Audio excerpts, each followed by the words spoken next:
আমাদের সাথে স্টুডিওতে আছেন এম এ আজিজ, আছেন ডক্টর জিয়া রহমান। আলোচনায় যেতে চাই, শুরু করতে চাই একেবারে সবশেষ খবরটি দিয়ে। সংসদে যাওয়া নিয়ে বিএনপিতে যে বিভাজন তৈরি হয়েছে এবং এতে দলটির সংসদ সদস্যরা যারা নির্বাচিত হয়েছিলেন তারা নিজেরাও বিভ্রান্তিতে পড়েছেন এবং এই বিভাজনের কারণে দেখা যাচ্ছে যে দলটি কোনো রকমের যারা নির্বাচিত হয়েছিলেন জাতীয় একাদশ নির্বাচনে তারা জাতীয় সংসদে যেতে পারছেন না বা অংশগ্রহণ করতে পারছেন না। এম এ আজিজ, আপনাকে দিয়ে আলোচনা শুরু করতে চাই। এই যে বিভাজন বিএনপিতে সংসদে যাওয়া নিয়ে এবং বেগম খালেদা জিয়ার মুক্তি নিয়েও এক ধরনের বিভাজনের আমরা আভাস দেখতে পাই।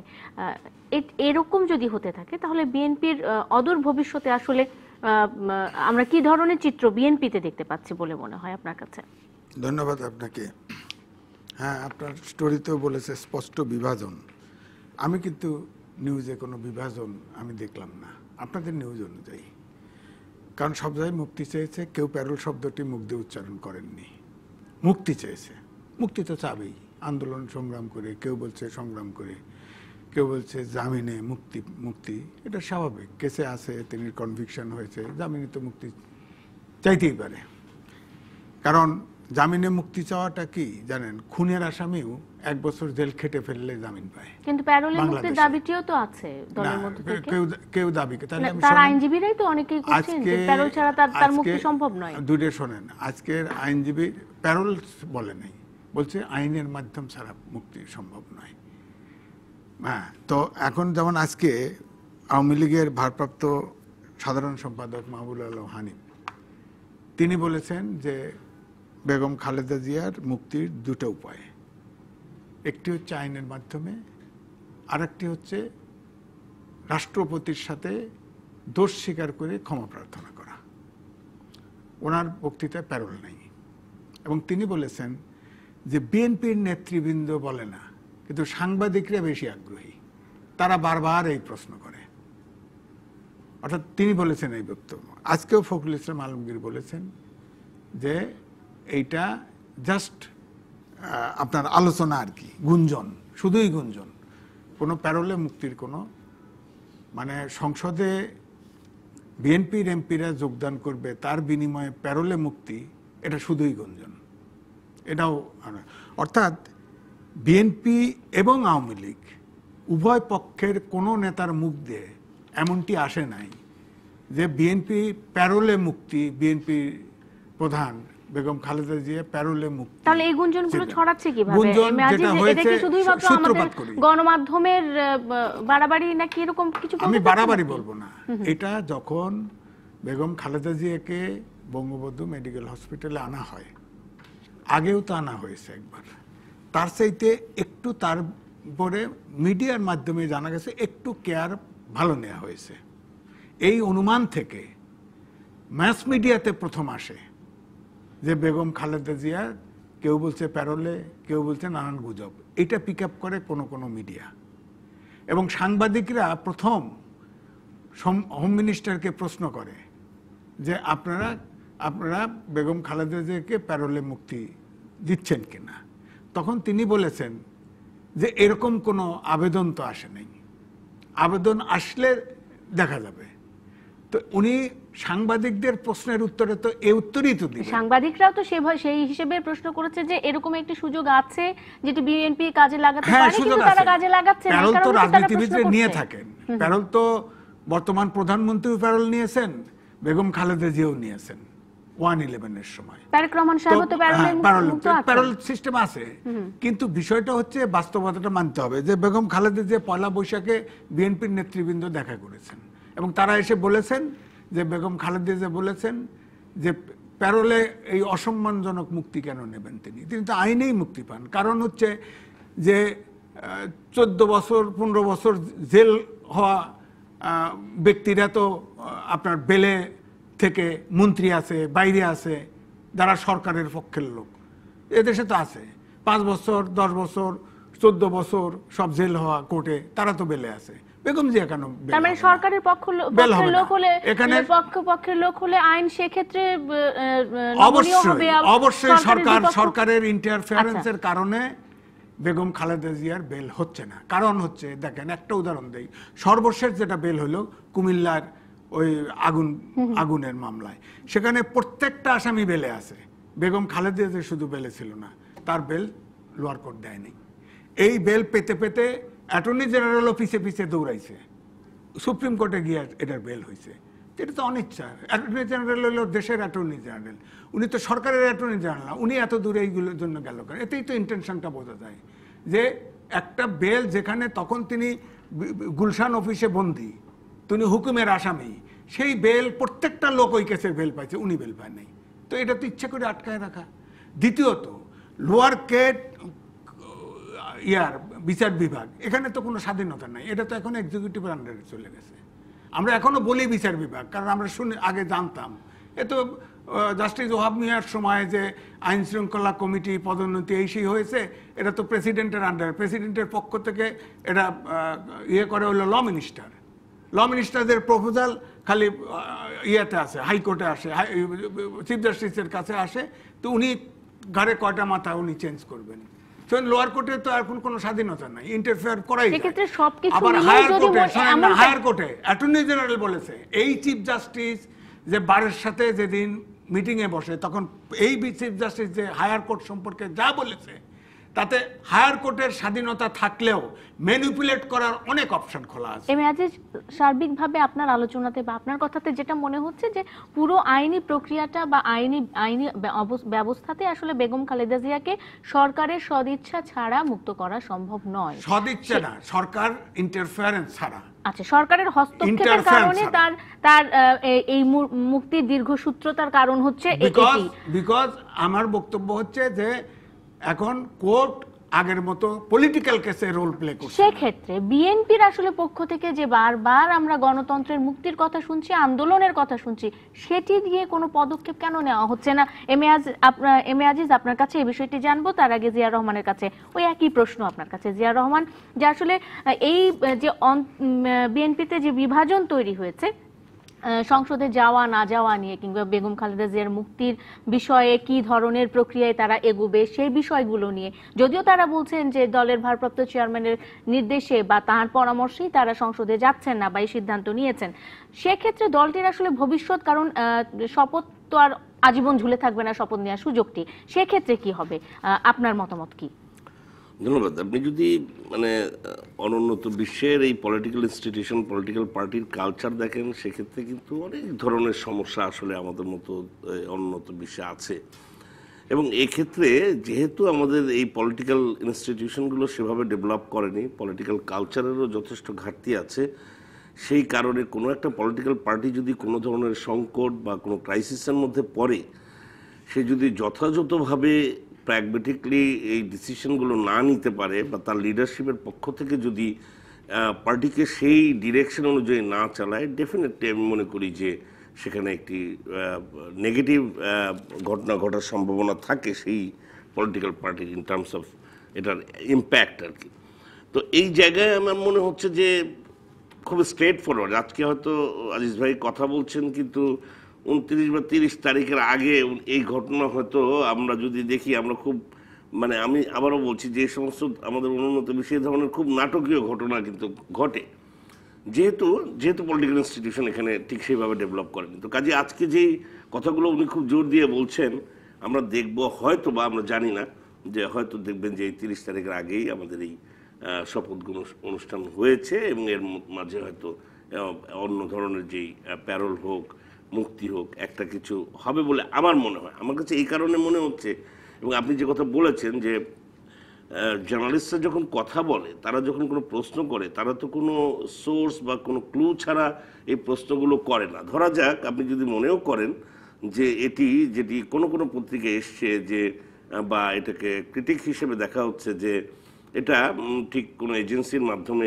এই জিনিসগুলো আনা হয়েছে, বাংলাদেশের মিডিয়া বা আমাদের প্রিন্ট মিডিয়া, বিশেষ করে আমি বলবো প্রিন্ট মিডিয়ার অনেক অফুরন্ত আমি যে ফ্রিডম যেটা ভোগ করতে দেখছি সরকারের এগেনস্টে, তো মানে বেশ কিছু পত্রিকা তারা মানে প্রতিদিনই তারা এই ক্রিটিক করে, তারা নানা রকম প্রবন্ধ লিখছেন, রিপোর্ট করছেন, এগুলো কিন্তু হচ্ছে। তো কাজেই আমার মনে হয় না যে এই জিনিসগুলো সেই জায়গার থেকে এসছে। এটা পার্টির একটা দুর্ভাগ্যক্রমে মানে বিএনপির একটা ঐতিহাসিক একটা দুর্বলতা এই পার্টিটার মধ্যে আছে। পার্টিটি আমি মনে করি না যে একটা পলিটিক্যাল পার্টি হিসেবে সেইভাবে শেপ নিতে পেরেছে, যে কোনো কারণেই হোক, ঐতিহাসিক নানা রকম কারণ আছে। তো সেই জায়গায় আমার মনে হচ্ছে যে খুবই একটি সংকটময় বিএনপির একটি অবস্থা বলেই আমার মনে হচ্ছে। আপনি যদিও আজিজ ভাই বলেছেন যে না, কেউ কোনো মতদ্বৈততা নেই, কথাটি সত্যি না। কারণ আপনি ঠাকুরগাঁয়ের যে এমপি জাহিদুর রহমান জাহিদ, তার কথা কিন্তু একেবারে তিনি কিন্তু স্পষ্ট করেছেন যে দুটি মত আছে, একটি মত সংসদে যাওয়ার পক্ষে, আর একটি মত সংসদে যাওয়ার বিপক্ষে। কিন্তু আমার মনে হয়, এটা আমার hunch, maybe I would be wrong, আমার মনে হয় না যে আমি মানে হয়তো রং নাও হতে পারে, সেটি হচ্ছে যে আলটিমেটলি, কারণ যে কথা আমরা আলাল সাহেবের মুখে শুনলাম, তিনি নিজেও তো বলছেন যে সংসদেও এটি একটি প্রতিবাদ হতে পারে, এটিও একটি আমি মনে আন্দোলন করি হতে পারে। যে আপনি যদি সবকিছু বিবেচনা করেন, এই যে পলিটিক্যাল বৈশ্বিক চেঞ্জ বা আমরা যে বিশ্বায়নের রাজনীতি বলছি, বা আমাদের যে ট্রেডিশনাল পলিটিক্যাল কালচার, সেটিও কিন্তু আমাদের দেশে এখন চেঞ্জ হচ্ছে এই কারণে, যদি সমাজবিজ্ঞানের জায়গা থেকে বলেন যে একটা নতুন জেনারেশন চলে এসছে, তারা কিন্তু এই ট্রেডিশনাল পলিটিক্স আর পছন্দ করে না। তাদের ক্ষেত্রে আপনি দেখবেন যে এই সোশ্যাল মুভমেন্ট, ফিলান্থ্রপিক অ্যাক্টিভিটিস, যেভাবে উন্নত বিশ্বের নতুন জেনারেশনরা, যাদেরকে বিশ্বায়নের সন্তান বলা হয়, তারা কিন্তু আপনি দেখবেন যে এই জাতীয় অ্যাক্টিভিটিসে তাদের খুব মানে মনোনিবেশ নাই।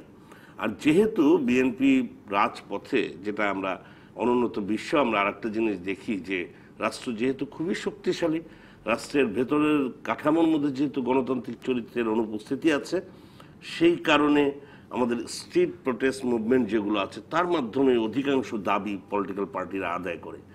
ঐতিহাসিক দুর্বলতার কারণে বিএনপি সেই জিনিসটি করতে ব্যর্থ হয়েছে। মানে এখানে সঠিক হোক বেঠিক হোক, যে মানে আন্দোলনগুলোর মাধ্যমে অনেক ধরনের ঘটনাই আমরা, যেমন 1/11 একটা বড় বিষয় আমরা দেখছি যে শেখ হাসিনাকে যখনই মানে তাকে গ্রেফতার করা হলো, তারপর থেকেই যে প্রোটেস্ট মুভমেন্টটা, মানে স্টেট প্রোটেস্ট মুভমেন্টটা শুরু হলো, সেটা কিন্তু আর মানে ওই সময়কার যে সরকার ছিল তারা সেটা আর এটা সামাল দিতে পারেনি। তো এর মধ্য দিয়েও কিন্তু আমি বলছি যে এ ধরনের, যদি আমি ধরে নেই বিতর্কের খাতিরেই যদি ধরে নেই যে হ্যাঁ, কোর্ট জামিন দিচ্ছে না, সরকার ম্যানিপুলেট করছে, যদি এটা মানে মনেও করি, কিন্তু সেখানে অল্টারনেটিভলি যে শক্তি বা পিপুলসের মোবিলাইজেশনের মাধ্যমে, কর্মীদের মোবিলাইজেশনের মাধ্যমে যে প্রোটেস্ট মুভমেন্ট, সেটা বিএনপি গড়ে তুলতে পারেনি। এটি হচ্ছে সবচেয়ে বড় সত্য, এবং এই সত্যের কারণেই আমার ধারণা যে বিএনপি আলটিমেটলি সংসদে যাবে। এবং আমি যে কথা বলছি, মানুষের চেতনাগত পরিবর্তন, লিবারেল যেই পলিটিক্স বা এই জাতীয় বিষয় যেহেতু খুব সামনে এখন চলে এসছে, মানুষ এগুলো পছন্দ, মানুষ এই বাদানুবাদ, কনফ্লিক্ট, স্ট্রিট প্রোটেস্ট এগুলো দেখতে চায় না।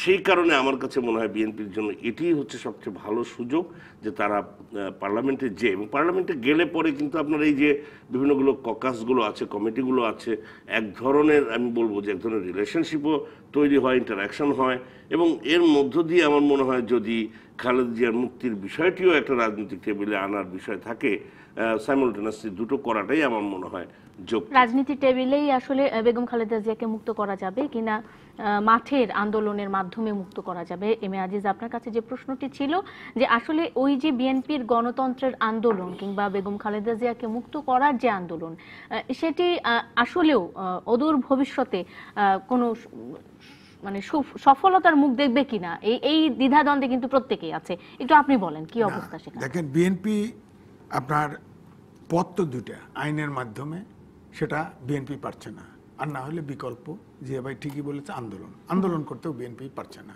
এটাও সত্য। সুতরাং এই দুর্বলতার কারণেই ধরে নেওয়া হচ্ছে তারা যোগদান করবে। আমি ব্যক্তিগতভাবে নিজেও মনে করি যে সংসদ সদস্য ইলেক্টেড হয়েছে, তাদের সংসদে যাওয়া উচিত, কিন্তু প্রশ্ন হচ্ছে তাদের নেত্রী জেলে। এখন যদি ধরেন কোনোভাবে তাকে আটকিয়ে রাখা হয়, আমি তো আটকিয়ে রাখাই বলবো, কারণ ওনার সর্বোচ্চ 10 বছরের জেল হয়েছে, 5 বছর হয়েছে, পরে বেড়ে 10 বছর, আইনে 17 বছর টোটাল, কিন্তু আসলে ফাইনালি 10 বছরের জেল। তার চেয়ে বেশি জেলে তো মন্ত্রী আছে, সে রিলিজ হবে না কেন? এদেশে তো খুনের আসামি 1 বছরের জেল কাটলে বেল পায়, পরে কেস চলে, পরে ফাঁসি হয়ে যাবজ্জীবন, এটা ভিন্ন কথা। তো উনি বেল পাবেন না কেন? It's a logic. তো সুতরাং সংসদে যাবে, কিন্তু সে তো বেল পেলেই তো হয়। এখন ধরেন যে রাজনীতিতে একদিনও ঘটনা ঘটে যেতে পারে, যেমন জিয়া ভাই বলছেন নাটকীয় ঘটনা ঘটতে পারে রাজনীতিতে। হয়তো আমরা যে আলোচনাটা বাইরে দেখছি, নেতারা বলছে, হানিফ সাহেবও বলছে আমাদের কাছে কোনো মেসেজ নেই, ফখরুল ইসলাম আলমগীর বলেছে আমরা কিছু জানি না, কিন্তু পর্দার অন্তরালে থার্ড পার্টি দিয়ে তো আলোচনা করতেও পারে। এটা কি আমরা জানি? আমাদের জানায় করবে? করবে না। কিন্তু প্রশ্ন এখানে, তিনি কিন্তু অফিসিয়ালি বেগম খালেদা জিয়া কনভিক্টেড। এখন যদি ধরেন প্যারোলেও, আমি দুটো উদাহরণ দিই, প্যারোলেও যদি মুক্তি দিতে চায় তাহলেও কিন্তু কোর্টে বেল লাগবে, কারণ এটা হোম মিনিস্ট্রি হ্যান্ডেল করে। হোম মিনিস্ট্রি সোজা করে দিলে প্যারোলে তুমি মুক্তি জেলখানাতে বাড়ায় গেল, এটা যাবে না, কারণ আইনের কাভারেজ লাগবে। আবার যদি ওনাকে থ্রু আপনার আদালতে মুক্তি চাইতে যায়, তাহলে আবার ডেট লাগবে, সেখান থেকে বেল হতে পারে। অর্থাৎ হঠাৎ করে একদিনে মুক্তি হওয়ার সুযোগ কম, অবশ্যই হাতে 1-2 দিন সময় লাগবে এই প্রসেসটার জন্য।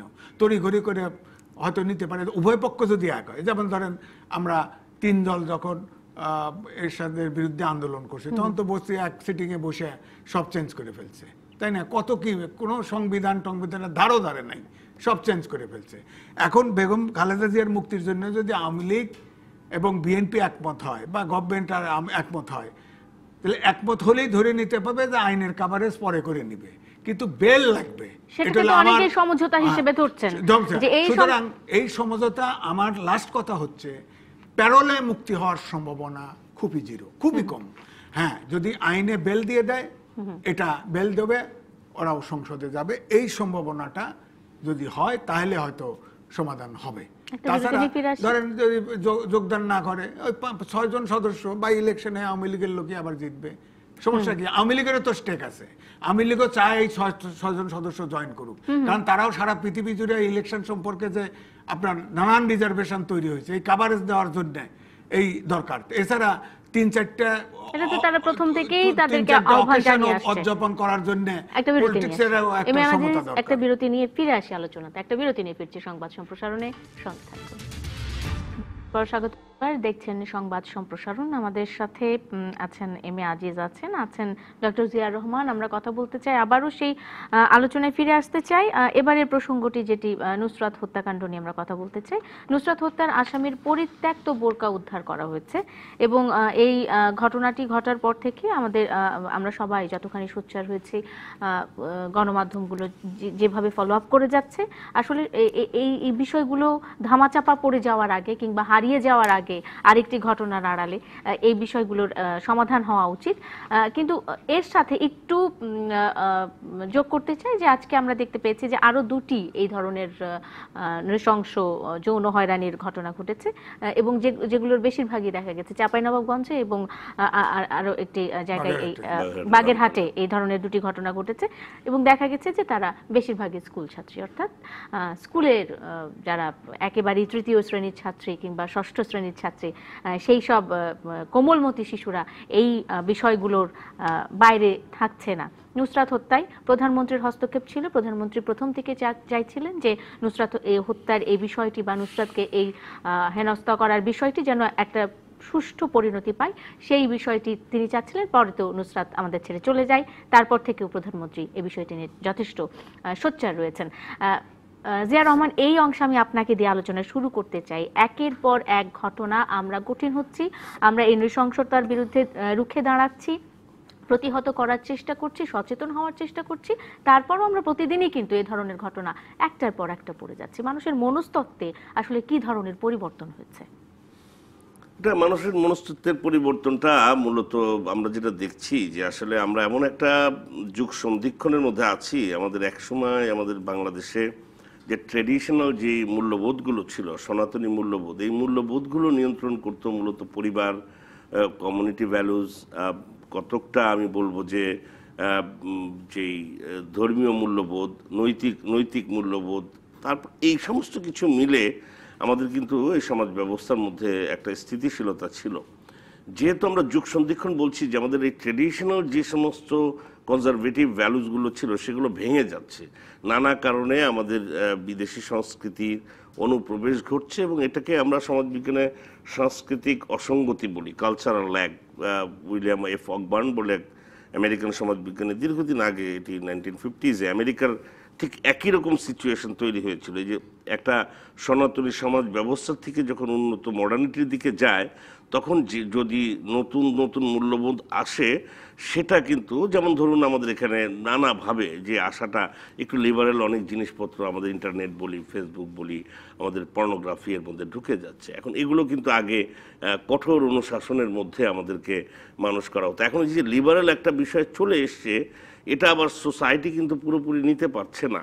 এখন আমাদের মনস্তত্ত্বের মধ্যেই কিন্তু ফ্রয়েডিয়ান টার্মে আপনার এই যে লিবিডো যে কথাটি আমরা বলি, ইড, আমাদের একটা ইমিডিয়েট গ্র্যাটিফিকেশন বলি, সেটাকে দমিয়ে রাখার জন্য সমাজে যে সংস্কৃতি, যেটাকে সুপার ইগো বলা হয়, যে এই সুপার ইগো সবসময় একটা মানুষ ছোটোবেলার থেকেই একেবারে তার ইনস্টিংক্ট প্রবৃত্তি নিয়ে জন্মগ্রহণ করে, কিন্তু সমাজের অনুশাসনগুলো, এই যে পরিবার বলেন, যে ম্যারেজ সিস্টেম বলেন, এই যে খেলাধুলা বলেন, এগুলো যেমন স্পোর্টস আপনাকে অ্যাগ্রেসিভ বিহেভিয়ারকে সংযুক্ত করতে শেখায়।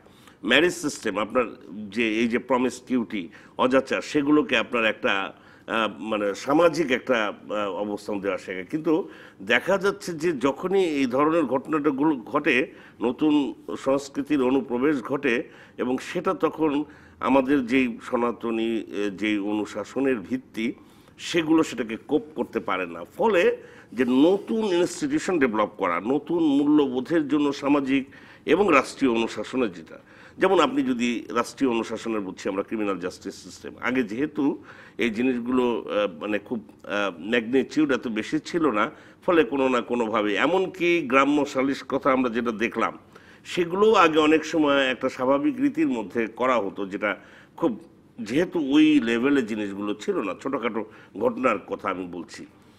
কিন্তু যেহেতু এগুলো আসছে, আমাদের যে জাস্টিস সিস্টেম সেটাও সেটা ডিল করতে পারছে না। ফলে আমাদের ওই যে নুসরাতের ঘটনার মতোই আপনি দেখবেন আনহোলি অ্যালায়েন্স, পুলিশের সাথে এই জাস্টিস সিস্টেমের একটা প্রধান ভিত্তি, তার সাথে এলাকার মাতবর বলেন, এলাকার পাওয়ারফুল গ্রুপটা বলেন, এটা একেবারে আমরা থিওরিটিক্যালি বলি, সেটা আমরা ফেনীতে একেবারে সরাসরি দেখেছি।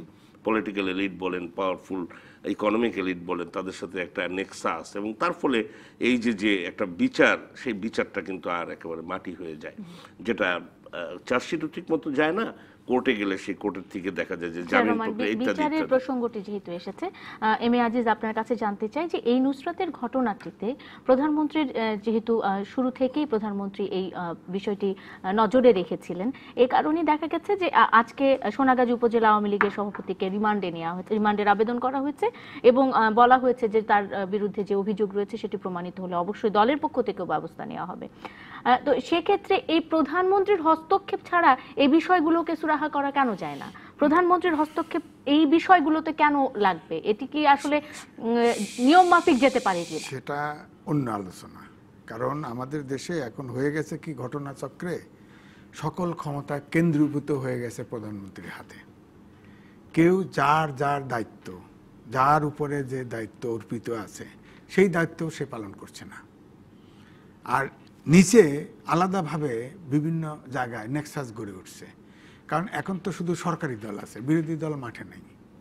ধরেন এই যে নুসরাত হত্যাকাণ্ডে আপনি দেখেন যে রাজনৈতিক অঙ্গনে আইন শৃঙ্খলা বাহিনী, সরকারি প্রশাসন এবং সরকারি দল, এরা কিন্তু একাকার হয়ে গেছে।